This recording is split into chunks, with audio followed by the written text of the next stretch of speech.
ఒక్కసారి కొమ్మూరి గోల్డ్ కి కాల్ చేయండి. తాకట్లో ఉన్న మీ బంగారాన్ని విడిపించి మార్కెట్ ప్రైస్ కి వాళ్ళు కొనుక్కుని మిగతా డబ్బులు మీకు ఇచ్చేస్తారు. హాయ్ హలో నమస్తే, వెల్కమ్ టు అవర్ ఛానల్. నేను మీ చార్మి. అఖండ సినిమా పార్ట్ 1 చూసినప్పుడు అందరూ కూడా అరే ఇదిరా సినిమా అంటే ఇదిరా కథ అంటే అని అనుకున్నారు. కానీ అఖండ 2 కోసం చాలా సంవత్సరాలు వెయిట్ చేశాం. ఇక అఖండ 2 రిలీజ్ అయిన తర్వాత బోయపాటి అదేవిధంగా బాలకృష్ణ కాంబినేషన్లో ఏ సినిమా వచ్చినా కూడా అదో వేరే లెవెల్ స్టోరీ అని చెప్పాలి. అయితే అఖండ 2 చూసిన ప్రతి ఒక్కరూ కూడా అసలు ఇదిరా బై సినిమా అంటే అసలు ఎంత బాగా చూపించారు. అండ్ కొన్ని డైలాగ్స్ అయితే చాలా అంటే చాలా అద్భుతంగా రాశారు.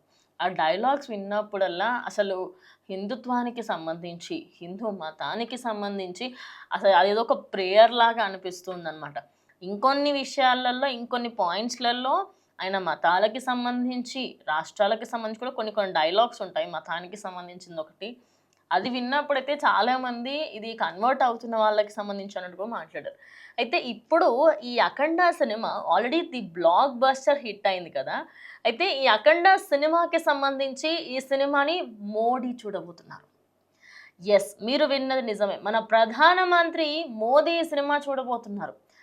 అయితే ఇప్పటికే సక్సెస్ మీట్కి సంబంధించి బోయపాటి శ్రీనివాస్ గారు ఒక చెప్పడం జరిగింది ప్రెస్ మీట్లో. ఇది దాచే విషయం కాదులేండి, సో చెప్పేస్తున్నాను. ఢిల్లీలో ఓ షో వేయబోతున్నాము, ఆ షోలో మన ప్రధానమంత్రి మోదీ కూడా చూడబోతున్నారని అయితే చెప్పుకొచ్చారు. అయితే ఈ సినిమాకి సంబంధించి ఈ సినిమా ఆయన దగ్గర వరకు వెళ్ళింది అంటే ఈ సినిమాలో ఎంత కంటెంట్ ఉందో ఊహించుకోండి. ఓ టాలీవుడ్, బాలీవుడ్, ఈ మాలీవుడ్ ఇవన్నీ కూడా అంటే ఆయన సినిమాలు చూసే వ్యక్తి కాదు. అలాంటి వ్యక్తి ఓ సినిమాని చూడ్డానికి ఆసక్తి చూపించారు అంటే ఎంత అద్భుతంగా ఉండుంటే ఆ సినిమా పైన ఆసక్తి చూపిస్తారు. అయితే ఇదే సినిమా కాకుండా మనకి సినిమాల పైన చాలామంది ఏంటంటే ఎంతో ఇష్టంగా చూస్తారు. బాలయ్య గారిని స్క్రీన్ మీద చూడడం అనేది ఇట్లా గూస్బంప్స్ సీన్ అనమాట. అలాంటిది బాలయ్య బాబు ఫ్యాన్స్ అందరికీ కూడా ప్రధానమంత్రి మోదీ మా సినిమా చూడబోతున్నారు అనే ఆనందం అసలు కట్టలు తెంచుకొని బయటకు వచ్చేస్తుంది, ఆ లెవెల్లో ఉంది. మరి ఈ సినిమాకి సంబంధించి ఆయన చూడడానికి గల కారణం ఏంటి అంటే బోయపాటి శ్రీను గారికి సంబంధించి ఆయన ఒక దాంట్లో చెప్పిన విషయం అందరికీ తెలిసిందే. అయితే ఇంకా ఆయన చూడడం అయితే జరగలేదు, ఇవాళ చూడబోతున్నారు. ఇంకా దాని డేట్స్ అవన్నీ కూడా తొందరలో రిలీజ్ చేస్తారు.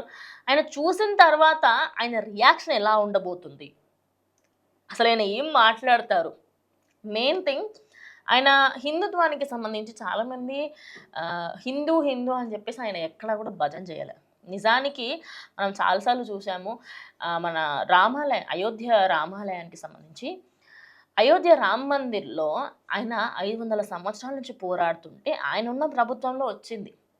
ఆయన ఎప్పుడూ కూడా హిందువులు తక్కువ హిందువులు ఎక్కువ, ముస్లిం తక్కువ ముస్లిం ఎక్కువ అని మాట్లాడలేదు. కానీ చాలామందికి ఇప్పుడు ఈ సినిమా చూసిన తర్వాత అట్లా కూడా అంటూ ఉంటారు. కానీ ఇదంతా పక్కకు పెడితే ఓ తెలుగు సినిమాని ఆయన చూడబోతున్నారు అనేదే చాలా అంటే చాలా హ్యాపీగా అనిపిస్తుంది. మరి ఆయన చూసిన తర్వాత ఆయన రియాక్షన్ ఎలా ఉండబోతుంది, అసలు ఫ్యాన్స్ ఎలా అసలు ఎంత హ్యాపీగా ఉన్నారు ఏంటనేది చెప్పడానికి అసలు మాటలు కూడా సరిపోవట్లేదు. మరి ఈ సినిమాలో చేసిన ప్రతి ఒక్కరి క్యారెక్టర్ కూడా ఒక్కొక్కరికి వాళ్ళ ప్రాధాన్యత ఇస్తూ హిందూ ధర్మానికి సంబంధించి, శివునికి సంబంధించి, అదేవిధంగా శివుడు మాట్లాడుతున్న మాటలు కానివ్వండి, ఆయన చెప్పే బోధన కానివ్వండి, ప్రతి ఒక్కటి అద్భుతంగా ఉంది. ఈ సినిమాలో చాలామంది లాజిక్ లేదు అంటే కొన్ని సూపర్ పవర్స్ ఉంటాయండి. ఓకే, ఫ్లాష్ మ్యాన్ తీసుకోండి, లేకపోతే మనకి బ్యాట్మ్యాన్ తీసుకోండి, స్పైడర్ మ్యాన్ తీసుకోండి. అది స్పైడర్ మ్యాన్ ఒకటి ఉంటుంది, దాన్ని ఏమంటారు, ఇలా జాలి ఇలా విసిరితే అది అక్కడికి వెళ్ళి అతుక్కుంటుంది. దాంట్లో లాజిక్ ఉందా? అంత దూరం వెళ్తుందా నిజానికి చెప్పండి? ఒక సాలెపురుగు ఆ ఓన్లీ చుట్టుపక్కల మాత్రమే చేయగలుగుతుంది. దానికి ఎప్పుడన్నా అడిగినామా? లే. బ్యాట్మ్యాన్లు, ఈ హల్కులు పెద్ద పెద్ద వస్తువులు లేపేస్తారు, పడేస్తారు. ఐరన్ మ్యాన్ ఏమో మొత్తం ఐరన్ అయిపోతాడు. మనకి సూపర్ హీరోస్ హాలీవుడ్లో చేస్తే దాన్ని జీర్ణించుకుంటాం. అదే టాలీవుడ్లో ఒక విషయాన్ని ఒక దైవత్వానికి సంబంధించి అలా చూపిస్తే జీర్ణించుకోలేం. అదే విషయాన్ని జస్ట్ ఇమాజిన్, ఇప్పుడు అక్కడ ఎలాంటి ఒక నార్మల్ డ్రెస్ వేసుకొని సుప్ అని ఇట్లా వెళ్ళిపోయే రకాలు ఉంటే, అట్లా ఉంటే సినిమాని చాలామంది ఏంటంటే అరే ఇందులో లాజిక్ లేదు, అది లేదు, ఇది లేదు అని చెప్పేసి హాలీవుడ్ కానరే ఏ ఓహో వాళ్ళు పట్టించుకోరని కదా.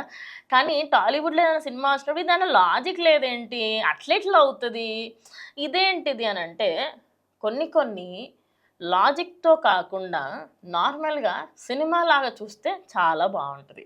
సో చాలామంది ఫ్యాన్స్ కూడా చెప్తున్నారు, ఇంక్లూడింగ్ బోయపాటి గారు కూడా అదే చెప్పారు. ఈ సినిమాని మీరు లాజిక్తో చూస్తే మీకు ఖచ్చితంగా సినిమా నచ్చదు, అందులో నో డౌట్.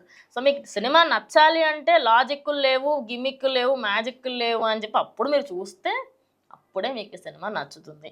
సో మరి మీరేమనుకుంటున్నారు? బాలయ్య బాబు ఫ్యాన్స్ ఖచ్చితంగా కమెంట్ చేయండి. ప్రధానమంత్రి మోదీ మన టాలీవుడ్ సినిమా అది బాలకృష్ణ గారి సినిమా చూడబోతున్నారు. మీ అభిప్రాయం ఏంటి? మీ ఆనందం ఎలా ఉందో ఖచ్చితంగా కమెంట్ చేయండి. ఇది వాటి వీడియో, ఇంకో వీడియోతో మళ్ళీ కలుస్తాం.